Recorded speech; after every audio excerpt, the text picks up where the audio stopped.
Welcome to the Nerd Party.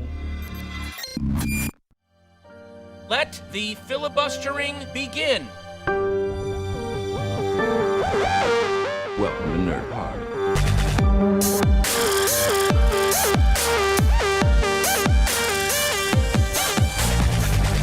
Hello and welcome to Filibuster, part of the Nerd Party Network.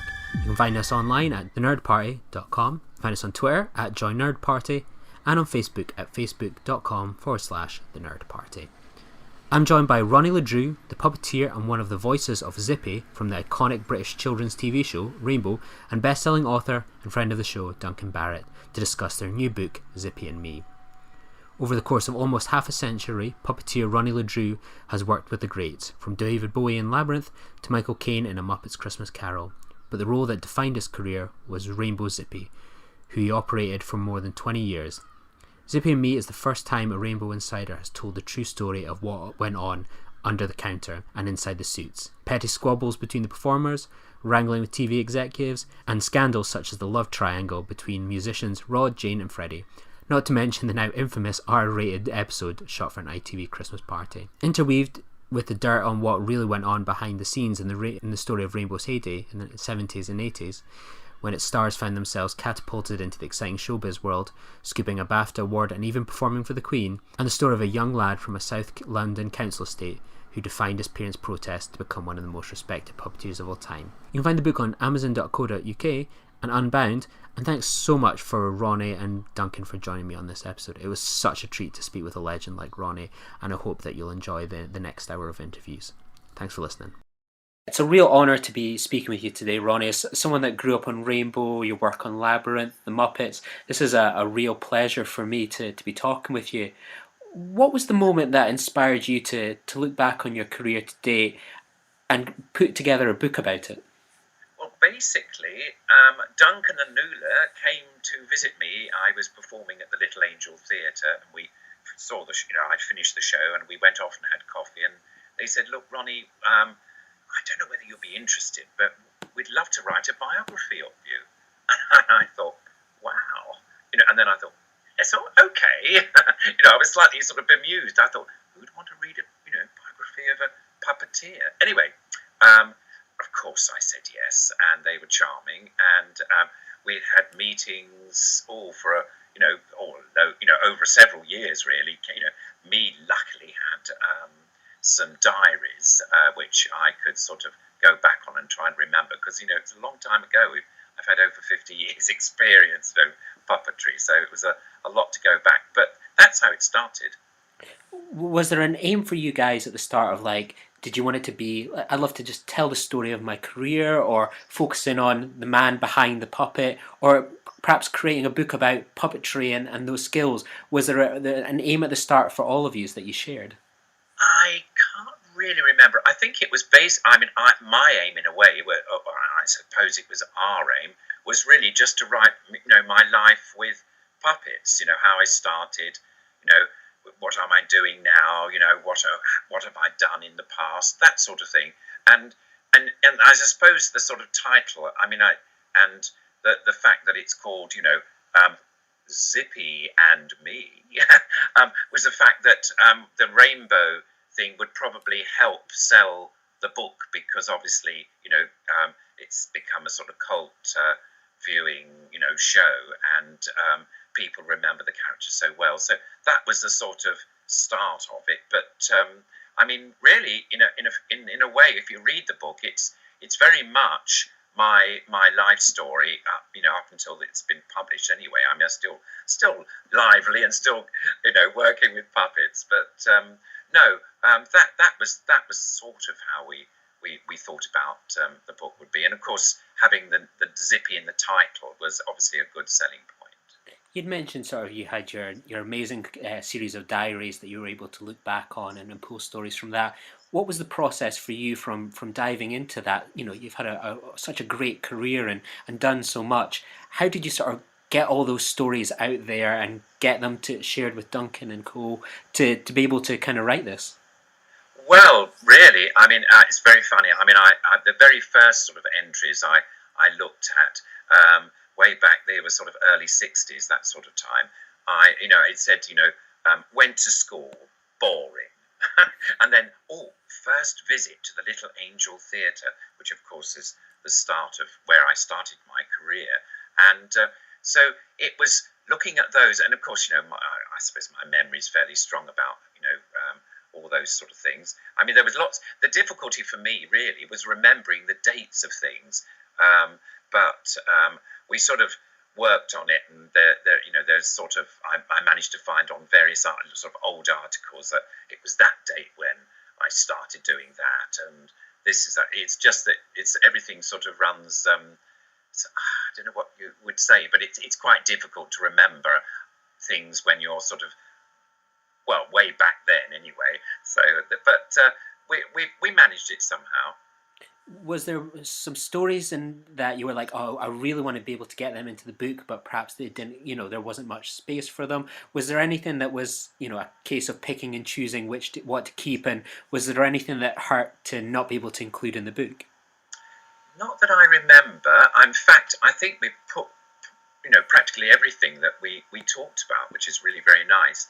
I think there were a few cuts. Some of my stories of my very early career, such as, when I first had a set of puppets and, putting them on my hand and working them and all that sort of stuff. I mean, what was interesting as we sort of worked on the book, it was quite important that we got to the sort of rainbow period fairly quickly. So some of the early stuff was condensed a little, but not really missed out too much. I think that was probably important because, again, one has to have a half an eye on what the readers will be wanting, and I think a lot of them obviously wanted to know all the sort of background to the rainbow period, but also I know lots of people love to know about the Muppets and all the various films that I worked on. So I think the quicker we got into the sort of exciting thing, it's very good, really. I mean, Duncan always said, it's got to be a page turner. We've got, you want to sort of turn on to the next page and see, so leave them sort of excited. Oh yes, it's not going to be a chapter a day book. It's more like, I have to read this. Oh gosh, I'm too tired. I have to read the rest tomorrow. But I mean, it was that sort of thing. Keep the people interested at all times. So, but there, as I say, there wasn't really too much that we missed out really. When you're mentioning there sort of your work on the Muppets, Rainbow, which had this huge cultural impact in Britain, Labyrinth, one of the most popular family movies of all time, and then when you think to sort of the start of this book, and it talks about perhaps the lack of encouragement that you had and the hardships that you faced to get into this kind of industry, what's it like at this moment in time to think, I did it, I achieved what I set out to do, and I proved all those doubters wrong at the start? Well, luckily there weren't too many doubters, but there was. I mean, for instance, it was more really the school. When I was at school, there was, the head in a way was very much sort of somebody on a pinnacle out there. I mean, I used to sort of occasionally talk to the deputy head, but anyway, suddenly there was this letter sent to my parents saying, "Look, your son is trying to do a job that in fact really is a hobby, not a full-time job or a job that you should sort of think about in this world. I mean, he's never going to get anywhere with puppets." Anyway, in a way, I took no notice of that because I think I'm quite a determined person, and in a way that spurred me on to think, right, I'll show that gentleman. I mean, I wasn't really happy at school anyway. I mean, I was sort of bullied, like a lot of kids were. I wasn't interested in sport or anything like that. Even in the drama group, I eventually went on. I was this weedy little kid, and most of them really decided that he wasn't any good or whatever like that. And my favourite teachers were the pottery teacher and I think an English teacher who was really nice. But apart from that, and I had about 3 friends, it was a huge school. It was a big, sort of one of the first comprehensive schools. But anyway, so yes, I was 15 when I knocked on the door of the Little Angel Theatre and said, look, would it be possible to, have any sort of, a job, but really, do you ever take on apprentices? And of course they said, well, John Wright, who was the founder director, said, yes, of course we do. Well, we've had one anyway since we've opened. We've only been open since 1961. This was 1963, I think it was. Oh, here we go. Can't remember the years. But anyway, you know, that sort of thing. I think I was this rather determined person. I'd met a few people previous to my visit to the Little Angel, so they were very encouraging. And home life was a bit sort of boring. I mean, when I say boring, you know, I lived in a block of flats in South London. I didn't have that many friends that were interested in what I was interested in. I think a lot of them liked watching the television programs, you know, the sort of Jerry Anderson films that were, you know, very, you know, were out at that time. And also the, I don't know, I think puppetry in a way, it's sort of something that you either love or you sort of, you know, not really interested. And most of the kids were around the flats were sort of more interested in sort of sport and the beginnings of having girlfriends and stuff like that when I, you know, latterly. But and I really, I think I was just focused on sort of trying to think, now actually I can't be an actor because I'd been to an audition. When I say I can't be, but I mean I thought I couldn't be at that time because I'd been to an audition for Oliver the musical, and I went with one of my only friends at the school, and he'd actually found out about it. And by the way, this audition was for one of the workhouse boys, so it was, you know, the kids that were already in the Fagin's group of boys that were, you know, pickpocketing, etc. Anyway, I went along, and with Alan did his song, I did a song, I can't remember what it was, to be honest. But anyway, I was told that I was too tall. I was about 4 foot nothing. But anyway, there you go. I didn't do it. But, you know, after that audition, it sort of spurred me. I thought, well, do you know, you know, just because I'm not tall enough, I don't look right, I thought at the time. But, you know, you don't need to do any of those. You don't have to be any of those things if you do puppetry, puppets. You know, you're hidden behind a booth. You can put your hand in a lion puppet and be a lion or whatever, or you can be a mouse, all in the same production. And nobody will be thinking, oh, well, you know, you're not dressed up in a skin, that wouldn't work very well. You know, they're only looking at the puppets. And so it was that sort of thing that was spurring in my mind, I think, that kept me going. I mean, my mum, bless her, she was really quite keen for me to do, you know, theatrical work. She knew that I loved, you know, the Sunday afternoon matinees where you'd watch all the lovely Ginger Rogers and Fred Astaire movies, you know, they used to play, and lots of other lovely films and stuff. And so I think, you know, she had an inkling. My father certainly realised it, but I think he was a bit, because he was actually a science teacher, he was a little bit more interested in perhaps getting my feet, you know, firmly on the ground and maybe sort of keeping it as a hobby. But I proved them wrong, as it were. For those of us who thought Rainbow was this great family-friendly show on screen, you've really brought the entire experience of life on a show that runs 1,000 episodes and the kind of the comedy and what it's like to be on a set like that to life in this book with some really great stories and humour. What was that kind of, looking back on it now, how do you feel about that kind of legacy that you've contributed a huge part to and the cult appeal of it? Well, that's really kind of you to say that. I mean, at the time of doing it, we all of us, I think, thought we were on a really super program. We loved it. We really enjoyed each other's company, and we sort of bonded. You know, it was a very much a group thing. You know, we're all very collaborative. We all work together, and I think, as I say, at the time, I certainly didn't know. I think probably if you're a face on Rainbow, if you were one of the musicians, or if you were Jeffrey or something like that, you were obviously you started to be, you know, to be recognised in the street. Well, as a puppeteer, your face is invisible, and so you're not sort of recognised so much. And in a way, I don't mind that. I even don't mind that now. In fact, it's something that I prefer. It if you're a puppeteer, it's not yourself. It's the puppet that you're you're animating and putting the character into that is the important thing. But I think it was we were I don't know, we just really enjoyed working together. It was really great fun too when we had a chance to well, I didn't personally, but the cast had a chance to write the scripts because they knew the characters. A bit like doing probably a long-running radio series such as The Archers or something like that. We knew all the characters very well, and of course Geoffrey and Freddy and Stanley, who was Bungle Bear, and I'm trying to remember if anybody else wrote. Oh, there were other writers, but from the cast, I think that was the cast that members that wrote, and I think they obviously knew so well the characters and also what the audience appeal would be like.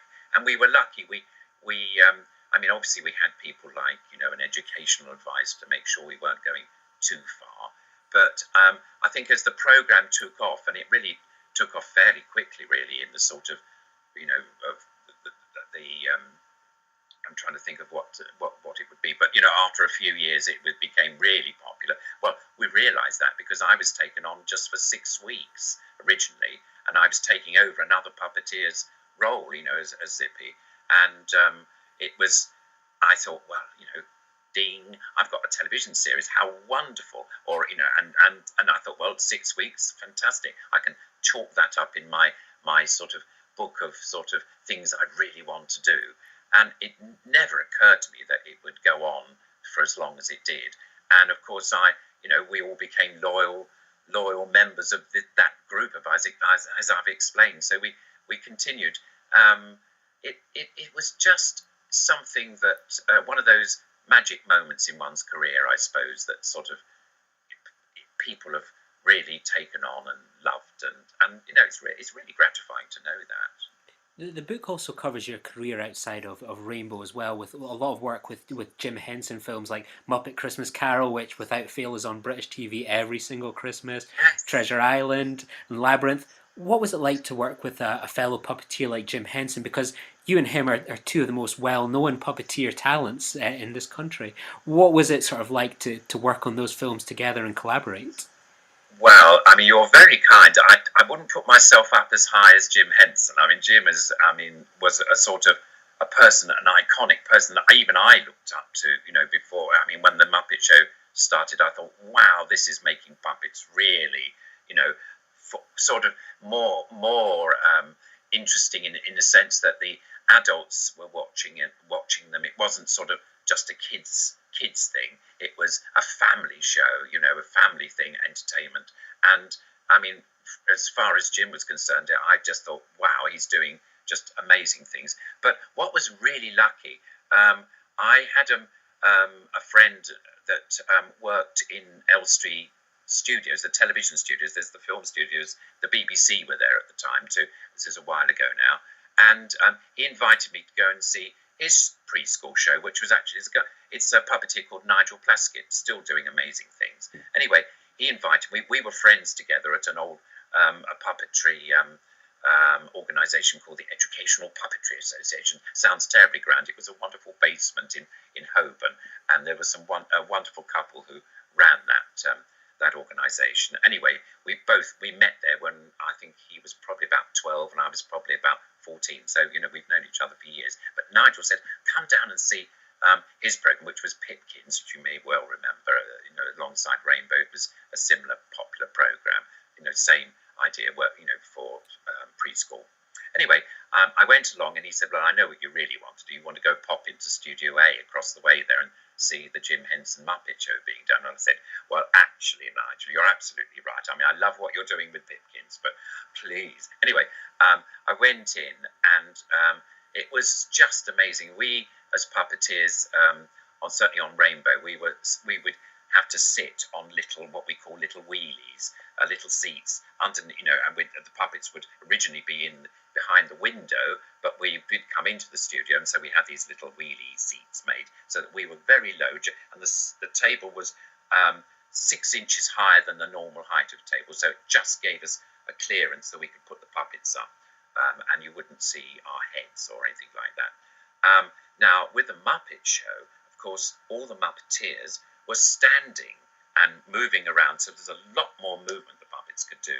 And basically the camera edge, if you see the edge of this thing here, you can see my finger moving around. Well, that was what I would call the playboard for the puppets to act on. Tell you what I'll do, I'll actually bring up a puppet. Here you go, here's little Zippy, and he's walking around, you see, blah, blah, blah. And you can't see how he's operated, because you see the bottom of the screen is what we call the playboard. And that's what Jim and you can go now, Zippy, thank you. You can that was the sort of magic that you could do. You just could do more in that, using puppets in that way. And of course Jim experimented with all sorts of things. Anyway, that was the Muppet Show.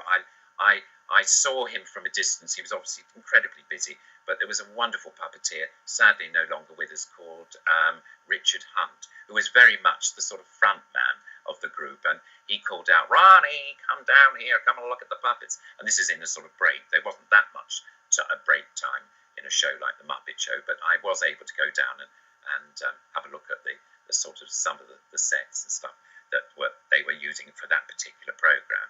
But anyway, no, I wouldn't say that I made a big impression on Jim at that time. I think I was just one of the many visitors, I think, that were able to go and visit them recording. But anyway, getting back to Labyrinth now, I literally heard from a friend that they were sort of auditioning for more what we call extra puppeteers, background artists, as it were. And I thought, well, it's a break. I'm in the middle of a break from Rainbow. As it happened, we used to have a break in the summertime. Obviously, a lot more scripts being written in that time. Anyway, so I was able to go for an audition.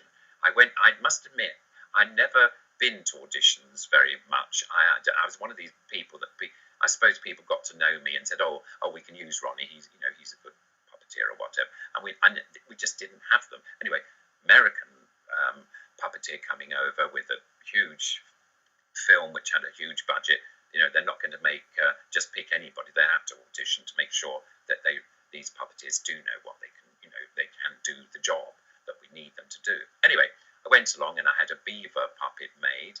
It was a similar, if you can imagine, a beaver that looked a little bit like Kermit. It was a Kermit style puppet. I'll put my hand up again. You see, it was worked like that. And Kermit you use your fingers to change the expression. So my puppet was similar to that.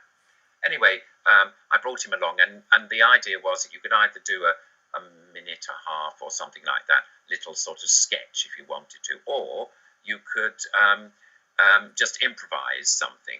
Well, I chose to improvise, to be honest, and I went along and I had this little puppet, and he was going, "Oh, hi there," and I thought I have to do an American accent. They're all Americans. They'll probably.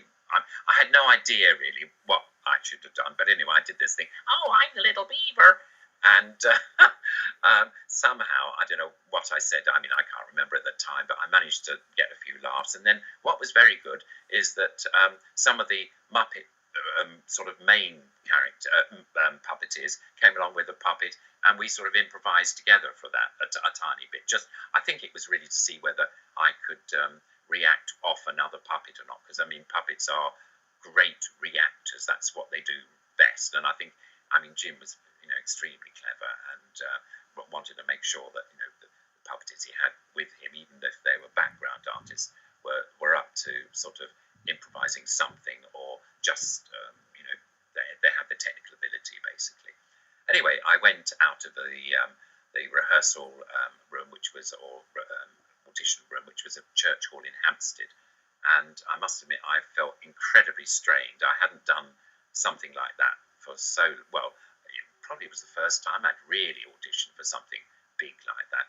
And I do remember walking down the street and going, screaming my head off. I hope none of the people, it was a fairly quiet street. I don't think anybody saw me, but if they did, they probably thought, what's happening to this person? But anyway, I got home, and sure enough, there was a phone call, and it was from the production company, Henson Company, saying, "We'd like to use you as one of the extra, background artists in the film."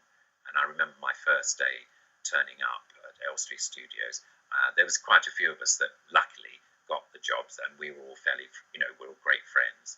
And wow, here was this huge stages with amazing sets on. I mean, I think one of the first things we did was the I remember was the song that David Bowie sang, you know, throwing up the babe up in the air, and we were the goblins at the back in the background, and the set was huge. There was, I think Jim called originally for 20 puppeteers, but they realised that they could expand that to 40, and I think it was 40 of us. Some of those included people, you know, little people who were on wires. They were in masks, and they were absolutely wonderful, jumping up and down. And we had chickens flying around. We had these lovely wind-up beetles that would walk around the set. Sometimes they're tiny little things, but you know, the film was so full of visual activity, and we were just there. And of course, obviously, the main star was David Bowie, who was amazing as this, you know, Gerard, the horrible, bad character that was going to, kidnap the baby. But baby Toby, of course, was the designer of the film, or the concept designer, Brian Froud's little son, Toby Froud, who now 35, I think he's about, I don't know age him, but I think he's around 35, 34. And he's, of course, a brilliant animator himself, and works on all sorts of, you know, animation and puppetry work. And he's sort of, you know, really like father, like son, really, basically. I mean, he's taken on a marvelous job doing that. But getting back to just working on Labyrinth, I mean, we were so excited. I mean, Jim was really honest. You know, he was just talking about his personality. He was quite quiet in a sense. He didn't waste time too much with you know, small talk. He was terribly polite. I don't think I ever saw him lose his temper ever. Which, you know, with a huge amount of people working on a film, you know, it could quite likely that could happen. But no, he certainly didn't do that. And he had an amazing team who had worked on The Muppet Show and various other things that he'd worked on. And so they again, it was this thing I talked about, our Rainbow group. It was an incredible collaborative group of people working together. And he somehow managed to get them to do their best work. He was a brilliant puppeteer, did wonderful work, but so there was an awful lot of respect on that set, and I think that makes for films that eventually become iconic, like Labyrinth did. One of the things that listening to you talk, and especially from the book, is that it's not just a great insight into your career and the work that you've done, but it's also puppetry as an art. And it's something that we've maybe lost a little bit of in the past few years when I think of the shows that I was brought up on. You know, things that you mentioned as well, there are things like Thunderbirds as well, that a lot of these shows now that young kids are watching are CGI, similar kind of cartoon shows, but there is still people like yourself doing puppetry work, and I think you're even going to be involved in sort of the Dark Crystal show. I think that news had dropped yesterday. Right. Yes, that's true, yeah. Is it important for you that this book is also a document to maybe inspire TV producers and talent to continue to think about puppetry as something that kids and people will still connect with? Is that important for you, that maybe people can get that from this book as well? Well, I hope so. That would be wonderful if they did.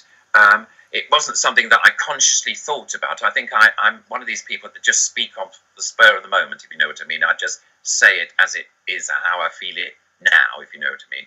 And if people get that, and if producers and directors, you know, think, wow, you know, puppetry, we must go back to puppetry or whatever. But you know what's very interesting?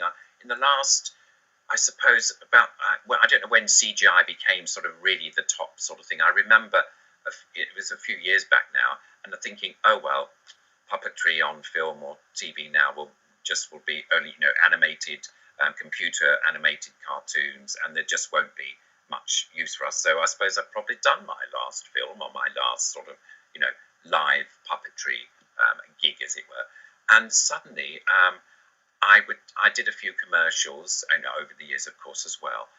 And some of the directors have said, do you know, we're so happy. We just want to get back to doing puppetry. The thing with the CGI things, which are spectacular, absolutely amazing, but when you see it all sort of working together, it has no soul. And I thought, gosh, that's an interesting thing to say. And I thought about that, and I thought, well, do you know, it is a bit like that. It's technically brilliant, But when you've got a puppet on your hand, or when you see a live animated creature, there's something about that is real, and it has a huge soul, the soul of the puppeteer, if you like. I mean, there's a wonderful expression that a famous Russian puppeteer said: the soul of the puppet is in the palm of the puppeteer's hand. And I think that comes across when you see live puppetry, in a sense, even on film or TV or on a commercial, whatever it is. And gradually, the directors are thinking of, actually, we might use some CGI for some sort of special moments, but generally they're coming back to using puppetry again. So, in fact, my thought about maybe puppetry was going to be a bit short-lived is wrong now, and I think a lot of directors have seen the light, as it were, and not just thinking of using CGI for special effects, but actually maybe using puppetry or not maybe, but using puppetry for the similar sort of thing. But I got a thing of we can use them both. We can use with the Dark Crystal Netflix series, which is about to come on, and I think it's August the 30th. There was a lot of work. There was mostly, absolutely, when you read the press comments and stuff like that, or the sort of stuff that they put out, it's all about live puppetry. There is a few CGI moments when probably just more for the backgrounds and some clever trickery stuff, but mostly all the puppetry you see is live, puppeteers underneath those creatures or inside the creatures or whatever, doing amazing stuff. Another thing too, which is really nice, is the sort of mainstream theatre is using puppetry. I suppose what everyone knows about it, of course, is the production of War Horse, which was a great big sort of, I suppose, eye-opener to the general British public too, or let's put the general British theatre-going public, that wow, we can actually see puppets on stage. We can see that there are people inside them, particularly with wars. They weren't trying to hide anybody, but the whole story, wonderful story, and the production was so strong that you just forgot about the sort of technicality of the piece. You saw the story and were moved by these amazing creatures on stage, and the whole production and the acting and the rest of it. And of course, it's still on. I mean, I think War Horse is about to do it's had a tour all over the country, but it's coming back, I think, for a short season again back at the National, which is wonderful. But other companies too. All the sort of what I call the sort of the not just the commercial theatre, but the theatres like the Royal Opera House, Covent Garden. In ballets, they've used puppetry. One instance I remember was a fabulous production of Alice in Wonderland, and in there was the wonderful Cheshire Cat, absolutely brilliantly performed by a puppet. Also, English National Opera have used a puppet in their production of Madame Butterfly. The little boy was a puppet. And there are wonderful things, and we've been lucky to have productions of Avenue Q. I don't know if you know that one. That was a sort of send-up of a Muppet, I suppose Sesame Street, if you like, but a sort of more adult slant. Fabulous production. And there's been tours of that. So puppetry in the last, say, I suppose 10 years, if you like, has really started to take off again. I suppose it'll always have these moments of sort of great sort of liveliness, and then maybe people may sort of, I don't know, go back again. But I think puppetry will never go, thank goodness. And luckily, as I say, it's being used not just in film and television, but in theatre as well. But also, I think in the sort of theatre-going public eye, they're beginning to think, well, actually, puppets are something that we don't mind going to see, and if they're included in a serious play, wonderful. We'll accept that. And just one other point is that I do a lot of teaching of puppetry now. I'm certainly at the Little Angel Theatre, and there's a wonderful school called the Curious School of Puppetry, and a lot of animators and actors, musicians, all sorts of different people with a wonderful talent are now thinking, well, actually, because of puppetry's out there now in the sort of mainstream theatre, we'd better learn something about it, because we may actually be asked to do some puppetry. And what's really nice, for instance, in the foundation course I do at the Little Angel, you'll get, I don't know, we have as many as 16 people on that course, and it's fantastic. They really want to learn. I mean, there are one or two, I suppose, one has to be honest, who just think, well, I've done a course at the Little Angel, I can put it on my CV, I'm now a puppeteer. I don't think that's quite correct.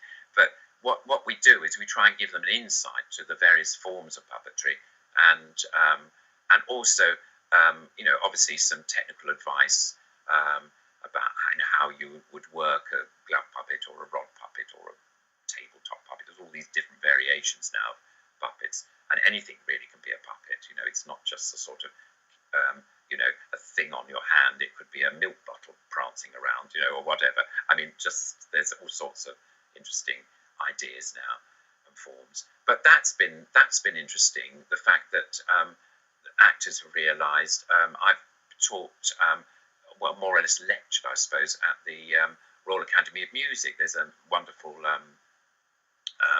music theatre group that work there, and that's the group that I go in every now and again and do a lecture on puppetry in theatre, and just give an idea that you never know, you might be dancing and moving, but there might be a point where puppets are going to be involved. Of course, years ago, again, I'm carrying on, I hope you don't mind. It's okay. But years ago, there was a production I was involved in called Dr. Dolittle. It starred originally Philip Schofield, and I did an 18-month tour, which it just ran and ran and ran. It was amazing. So another thing I wanted to mark up in my little sort of book of things that I'd really like to do. And I really enjoyed that. That was Jim Henson's company, the first time they ventured into sort of live, a musical with, which was obviously starred Philip and various actors, but all the animals and all the creatures and things in Dr. Dolittle were operated by puppets made by Jim Henson. In fact, my friend Nigel was the puppet coordinator and trained some of the younger puppeteers. He asked me if I would come along and work Polynesia the parrot, which was voiced by Julie Andrews, which was great fun. And that was quite interesting, the fact that I was working to what they call a click track, so I had her voice in my ear in a sort of earphone, and I was standing on the side of the stage holding up in my hands a radio controlled thing which had, I think the puppet had, if I remember correctly, 13 servo motors inside to make this parrot turn side to side, its beak to go, its wings to flap, and its sort of body movement on and things. It was more or less stayed securely on perches and things. It didn't actually physically fly away. I think that might have been a bit possible. But we also had a glove puppet version of it as well, which I'd hide behind the seat or something and work him. So that was a little bit more sort of maneuverable in sense. But that was a really successful production. It was a few years ago now. I think they've had a couple more that, sadly, that I think the last time it wasn't a Henson production. Somebody else did it, and I think it didn't last long. Maybe Dr.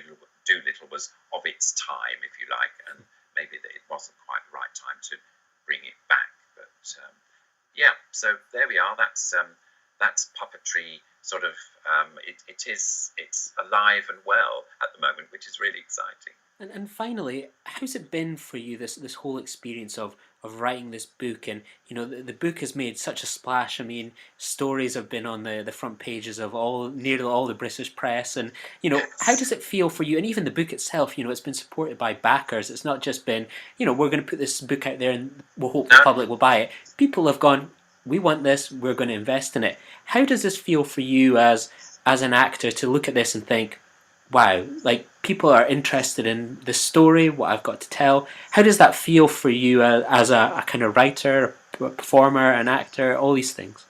Oh, I mean, I'm immensely grateful. It was very interesting. I mean, when we started thinking about the book, that's Duncan Newland and myself. The idea was that we'd obviously put out a sort of, I don't know what you call it, but a sort of profile for what the book would be like and whether a publisher would be interested. And we went around to lots of quite well-known publishers. Duncan's obviously published, and Newland have published books before, and it was great having him, with on board, as it were, because I hadn't actually thought or even tempted to publish a book myself until this one is now out. So anyway, and he tried various publishers, and they said, "Oh, it's a lovely idea, but no, we've got quite a few celebrity so-called books that are titles that are coming up where we wouldn't be able to fit it." And it was Unbound, the publisher, which, as you say, is like a crowdfunded. Well, it is a crowdfunding way of getting your own books published. I think it's a brilliant idea, actually. And we went and had a meeting with one of the top guys on there, and he was very excited about having the book and said, yes, we'll definitely take it on. Now, this is the sort of thing you've got to do. So, I mean, he gave a lot of help. They give a lot of help to new authors. Well, certainly to me. I mean, they said, well, it's not, we won't just take it on and print it and it's all going to be done. You're going to have to wait until your pledgers, as they call them, will have to pledge money up front. So you're going to have to make a bit of publicity. We made a short video, which was online, and people saw that and decided whether they thought this would be an interesting thing that they'd like to read, or the book to read. And we made it. It's interesting. Even way back then, we thought that Zippy would be the sort of character that he is. Very show-offy, know-all. It's not about you, Ronnie Le Drew. It's about me. And what about those silly other puppets you're bringing on? They're boring. I am the most extraordinary. And because that lovely character that he is, which of course, when I say lovely, I mean it's just a wonderful character to play. I think it just reminded people, oh my goodness, that program Rainbow, that was hilarious. Yes, or they loved it. I think everybody likes, or somewhere deep in their psyche, they'd love to be a Zippy type character, like to get away with some of the things he did get away with, which very, very naughty. But the fact he got away with it was the fact that, of course, he had to try and do all these things because he had this wonderful mouth with a zip on. And, of course, Geoffrey, being the father figure, be able to zip him up if he really got too far. And that was the funny thing. And I think a lot of kids, think, oh, I wish I could have said some of those things. And, of course, if they tried to do it, bed, straight away, no questions. No. Or the fact that they also waited to see whether he'd get zipped up in whatever episode it was, because of course he was, that was the final thing, and he couldn't unzip himself. You see, people have asked me that question. Why couldn't he unzip? Well, he couldn't. You see, that was the whole point. It had to be. That was the final thing. And Geoffrey he'd go, and Geoffrey would say, "Well, Zippy, are you going to behave yourself?" And of course, not for long. But anyway, he'd unzip himself. Oh, sorry, Geoffrey would unzip him. And of course, then he would say, "Oh, Geoffrey, I'm very sorry," and all this sort of stuff.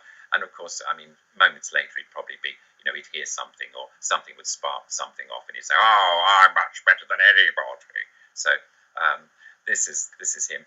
But I've almost forgotten what your question was because I rattled on about Zippy character again. But I think I'm thrilled that the response has been for the book. We've had some funny.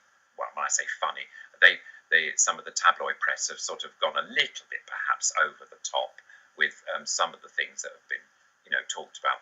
Yes, if you work together for over 20 years on a television program, you're going to have some fun. And this fun, which the tabloids have sort of gone a bit over the top with, of sort of, well, I suppose to be honest, it's helping selling the book, I'm sure. But if you read the book, it's not quite as some of the things. They've slightly exaggerated some of the truth there, I think, personally. But we did lark around, in programs when they were it's only in the camera rehearsals when we were in the studio. There wasn't time, and we would only do that if the scripts were, I'm going to say, a bit lighter. There was a bit of time that, that was a fairly straightforward program. When it was a really sort of busy program, if you know, we certainly wouldn't. And every program that you saw, I mean, over 1,000 programs, we were all very professional, and you'd never know that we'd be larking around. But when I say larking around, I mean it was again, the whole studio loved it. The cameraman, had come from Studio 1 or Studio 2, where they'd been doing the Morecambe and Wise show, or they'd been doing I don't know, big dramas in 2 or whatever. And they'd come across and think, oh, we've got to go into Studio 3, the little box studio. I mean, it was amazingly small. And they think, oh, we've got to do a preschool program. Well, it wasn't long before they realised that they really enjoyed doing Rainbow, because we were fun. We made it fun for them, so that in case they weren't just having to point a camera, they in rehearsal sometimes the puppets would do some quite naughty, risque things, and that would make them laugh and make everybody laugh. I mean, I must admit, there were some times when the puppets were doing stuff that because I don't know whether you know, but how we did the puppetry there was that we were either under the table, but I had a television monitor to see what my puppets were doing. When you're working puppets normally, you're looking at the puppet like I'm looking now and seeing it's being done. Whereas when you're working a television, in a television program, you have a monitor and you're looking down, not that your puppet's up here, you're looking down at the monitor beneath you. And it looks as though really that the puppet is doing it all itself. And there were several times when we were being particularly naughty, perhaps, with the puppets, but I'm going to quote bedroom scenes. I was thinking, oh, Zippy's being dreadful. And of course, you'd almost forget that it was you doing it. But as I say, when we did the programs, they were absolutely, as you saw them, there was no naughtiness there. But it was, I don't know, I think if you've worked together for a very long time, you're bound to have some fun, but also you are professional. We knew that, if we larked around too much, the shows wouldn't be made, and that would be dreadful. And of course, we'd probably be sacked or something for that. But it was never like that. It was we loved doing it. We were a great group together. We all loved each other. Yes, there were squabbles, but it's like a family. You always have every now and again a squabble. And so in the book I put when I had a squabble with one member of the cast or a squabble with another, but they were never lasting. It wasn't sort of something that oh dear, we regret ever sort of we'd never come in again, we never want to work with that person again. It was never like that. I think it shows, actually. It's pretty obvious in the when you watch the programs that there was a sort of group feeling of professionalism, and we just wanted to work together and make the best program we could. And that's what we did. I think we've only just scratched the surface here of so many of the great stories and insights that are shared in this book, and hopefully this chat alone is encouraging people to find out more about those sort of experiences on Rainbows and the sets, etc. So thank you so much, Ronnie, for joining me and for putting this book together. As you said, you guys have managed to create a page turner here of a book, and I wish you all the very best with this book. I think it's going to be a real popular seller for everyone. Oh, well, thank you so much, and it's been delightful talking to you, and I hope that I haven't whittled on too long, but I've really enjoyed talking to you, and I really hope the book is a great success. Of course, we all do, and thank you so much for inviting me to talk to you.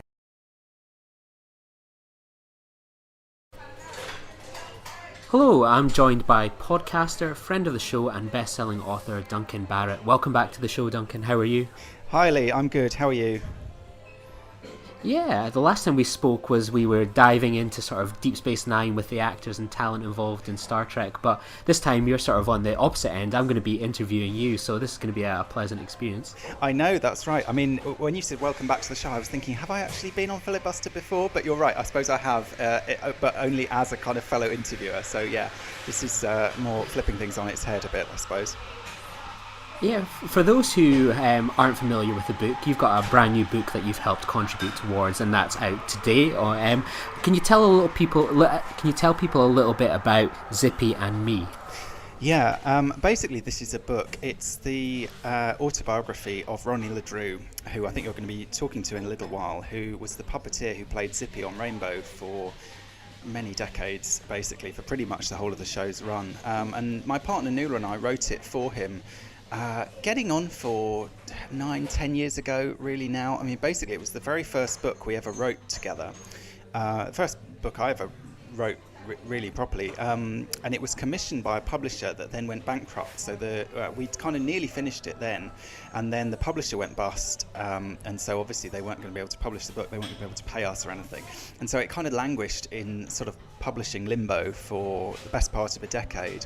And then finally we found a way of getting it out there, which was through Unbound, the crowdfunding publisher, which, if anyone's not familiar, they're a bit like Kickstarter for books, basically. You put together a crowdfunder and you get people to pledge for the book, and then when enough people have pledged to kind of cover the costs of production, then the book gets made and it gets sent out to all of them, and then it kind of goes out into the shops after that. And so through that means we've basically managed to fortunately salvage this project that we had done quite a lot of work on, but a very long time ago. Yeah, so with this is something that's a bit different from the usual work that you've done. Sort of, you're well known for your historical non-fiction books that especially focus on sort of the World War. How was kind of writing and preparing for this book different to what you're used to? Well, the funny thing is, we wrote this before I kind of got into all that sort of historical stuff, so it's kind of weird going back to it. The funny thing is, I've kind of made my career now working on the Second World War and the kind of social history and this sort of side of things. This book hasn't even come out yet. It's out in about a week's time, but the press already has gone completely nuts for it because it's Zippy. It's been sort of splashed all over all the tabloids and stuff. And Nuala, my partner and writing partner, and I were sort of saying, God, if we could get this kind of coverage for our history books, we'd be delighted. It sort of makes me think, have I made a bad move somewhere going into history rather than like showbiz memoirs, because that seems to be what captures people's imaginations. What was your sort of relationship like with Rainbow before you started this book? What was your kind of thoughts on Rainbow and sort of Ronnie as the character of Zippy, and did that change as you sort of worked together on this book? Well, like many people of our generation, I think I grew up watching Rainbow, so it was something that was very much a part of my childhood. I loved Zippy. I mean, everyone loved Zippy. I loved George as well. I thought George was a really lovely character. But I think Zippy is such a kind of iconic character because he was a real rebel, really. He never really did what he was told. He always spoke his mind. I mean, there's a reason he had to have a zip on him, because if that zip wasn't shut, he would just speak his mouth off, basically. He'd say whatever he thought, whether that was insulting people or being rude or saying things that were kind of inappropriate or whatever.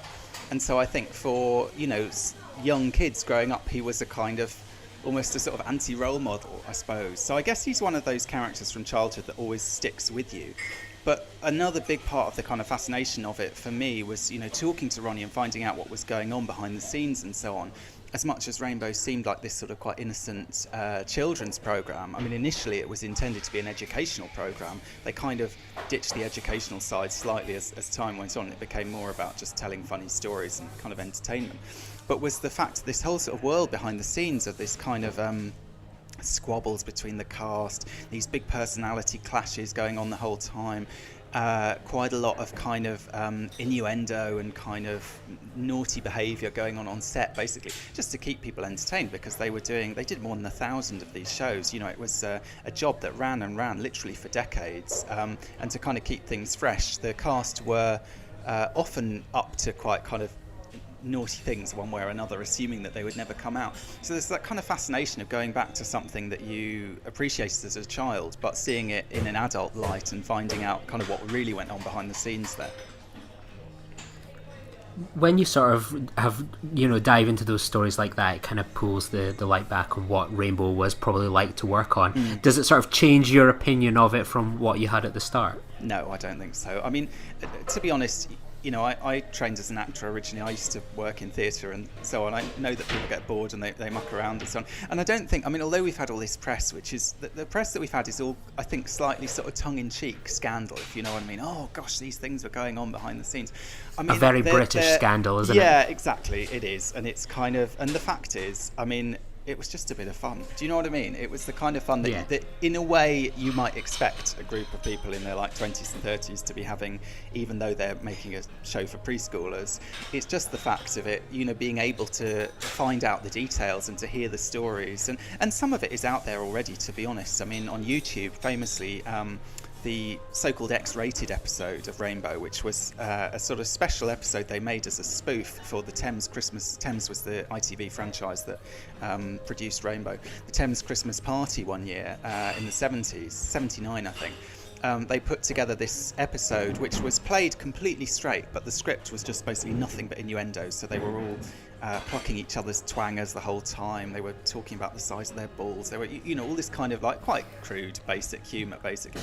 But what's so funny about it is that they managed to do it with a completely straight face and play it like an ordinary episode of Rainbow. And they just recorded this after they'd finished recording one day. They asked the camera guys to stay behind so they could do this thing for the Christmas party. But in later years, that tape got out. And first of all, it got into The Sun, and The Sun ran a big thing on it.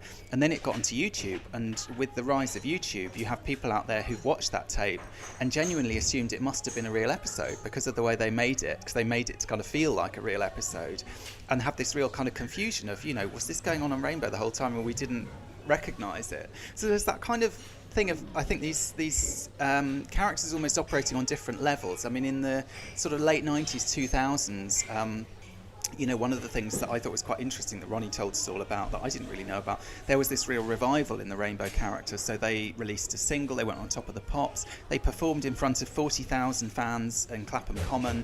They were doing the university circuit, basically playing university you know, student gigs, like often going on at 1 a.m. or something, but to rapturous applause from these completely plastered students, basically.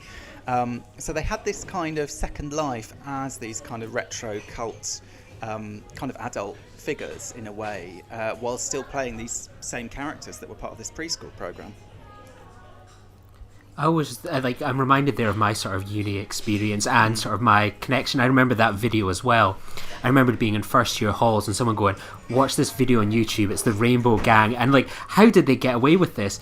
And it's almost one of those ones, I think you're right, that we've had it maybe in our head that, you know, I bet it was all quite cheeky actually on set, and that you could almost watch that video and possibly believe that actually made it onto the TV screen. Such was sort of TV in the 80s and 70s. It was a real kind of kick to watch that kind of video sort of in your late teens after you'd kind of watched the show. Yeah, absolutely. And I mean, they did slip little innuendos into the show. I mean, I've gone back and watched quite a lot of episodes of Rainbow as an adult, obviously, compared to most people probably, and you do get the odd line in there that is a bit of a suggestive innuendo, but it's pretty rare, to be honest, in the actual show, because they actually had an education officer who was responsible for vetting all the scripts, for vetting all the tapes before they went out, and kind of keeping a lid on all of that kind of thing. And not just about innuendo, I mean, a lot of it would be stuff in the later years of Rainbow. They started handing over the writing of the scripts to some of the cast, which was quite a kind of controversial move, but I think was one way of trying to kind of keep their interest in the show in a way, once it'd been running for donkey's years, you know, to kind of keep them more involved and keep them kind of engaged with what they were doing. And you had all these kind of battles about the education officer would be saying, well, you know, all right, Zippy can misbehave in this scene, but he has to apologise later, and all these kind of fights about what was or wasn't appropriate. Or, you know, on the one hand, you've got these kind of actor, performer, writers who want to kind of up the drama and the kind of cheekiness and so on, and then you've got this kind of other, this censor almost, who's kind of trying to drag them back into this educational box that they were originally in. So there's all this kind of weird stuff going on behind the scenes that obviously, you know, as a kid you'd never be aware of, but as an adult it's kind of fascinating to find out what was really going on there. One of the things I think is quite important about this book is it's I suppose it's a bit historical in one way as well, because, you know, puppeteering is becoming a bit of a lost art. With when you think of like young kids, what the TV they're watching these days, a lot of it's CGI, sort of augmented kind of shows like that puppeteering seems to be very hard to find in these sorts of shows, perhaps more aimed at adults these days, sort of puppet shows. Is it important for you to sort of have a book out there that talks about what it was like to be one of the top end performers in this art, and to maybe inspire another generation to perhaps take up, or, you know, even TV producers to revisit that kind of format? I think there's an element of that, definitely, and maybe part of the kind of nostalgia of that era that I grew up with, and I think probably you grew up with as well, of those kind of films, is that they were in the kind of pre-CGI era, essentially. I mean, Ronnie worked on, some of the other things that Ronnie worked on that I was fascinated to talk to him about were Labyrinth, for example, big favourite film of mine. Little Shop of Horrors, I loved that film as a kid. He played one of the kind of tentacles of the plant, basically, in that film. He worked on a lot of the Muppet movies as well. Obviously everyone's familiar with the Muppets and so on. But I guess the interesting thing is, you might think that CGI has completely replaced puppetry these days, but actually Ronnie still gets work quite often, even on things where you might think that it's CGI. So something like, for example, the live-action Beauty and the Beast with Emma Watson that they did a few years ago. The candlestick character in that, yes, it's essentially a CGI character, but they got Ronnie in for quite some weeks, I think, to work with a puppet that they'd made of that character, because the animators couldn't work out how the flames of these, because the candle in Beauty and the Beast, if you remember, has three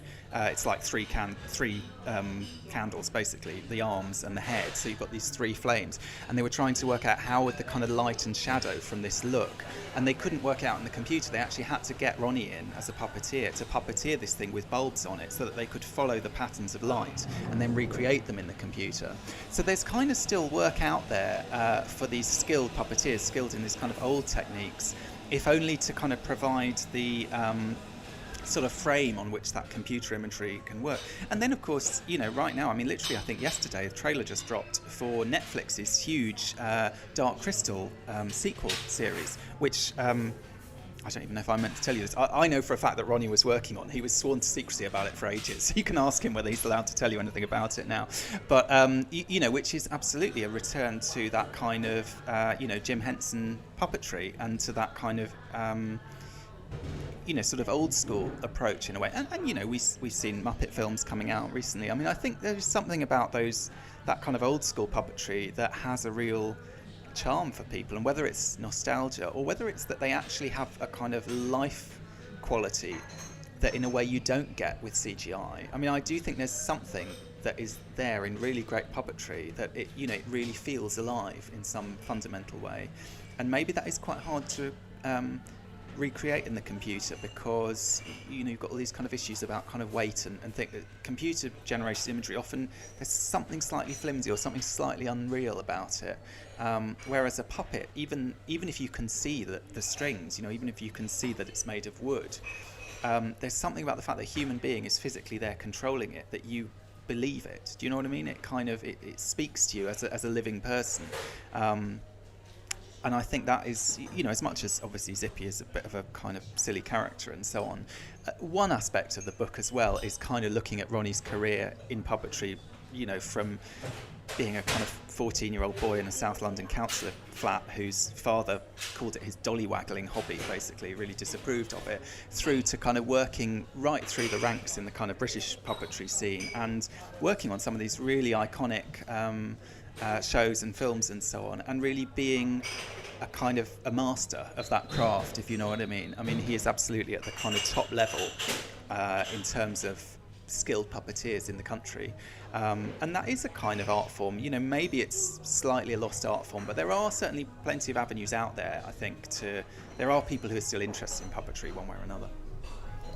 And I think that's been shown in sort of the popularity of this book even before release, that people are, it was last week, I think it was front page in 2 of the major kind of newspapers as well, that it seems that there's still an interest and demand for these kind of stories and talents. I know, well, I've been amazed. I mean, it went in the Mail, then that got picked up, it was in the Mirror, it was in the Sun and everything. Then we were actually doing an event, Nuala and I were doing an event with Ronnie last week in East London. A fairly small, great local venue called the Wanstead Tap in East London. Really great place, but not somewhere you'd really expect kind of showbiz reporters to turn up. And this guy came from the Mirror, and he was like, I work on the showbiz desk at the Mirror. I want to kind of sit in and watch this thing.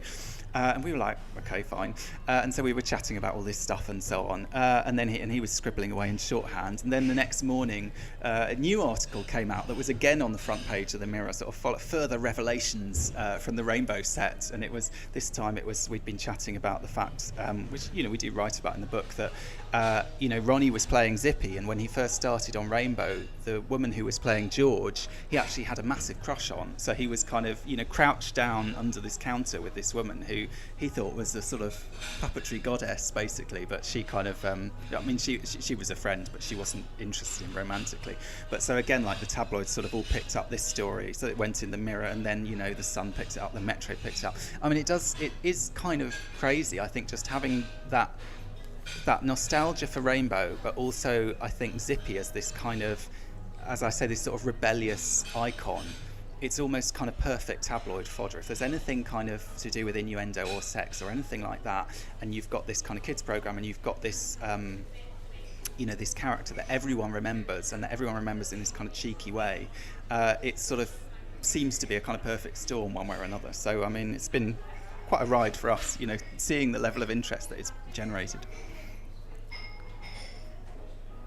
Well, thank you so much for joining me, Duncan. If people wanted to pick up this book, where's the best place to pick up that makes sure the money goes into the pockets of the talent involved? Well, actually, the funny thing about Unbound is that it is a different sort of funding model. So once it's all pledged and funded for, the royalty system is very different with a different book. So if you go and buy a copy of this book, you can rest assured that actually, very rarely, I say this as someone who's written 6 or 7 books, that a much greater percentage of that money will end up going to the authors than with most books that you might buy. But I mean, you can buy it. Right now, the easiest thing, to be honest, is probably to order it on Amazon. They've got it at a bit of a discount, and if you pre-order now, it will arrive on publication day. Hopefully, we'll be seeing it out in all the shops. When publication day actually comes around. I don't know too much about what their sort of distribution plan is for this one, but as I say, there's been so much kind of advance interest and advance press that hopefully we'll be seeing it kind of out on shelves as well. But in the meantime, Amazon's probably your best bet. Perfect, and we'll have all those links in the show notes. So thank you very much for joining me, Duncan, and good luck with this book and all the rest that are to come. Cheers, it's a pleasure. Perfect. Join the revolution. Join the Nerd Party. Welcome to Nerd Party.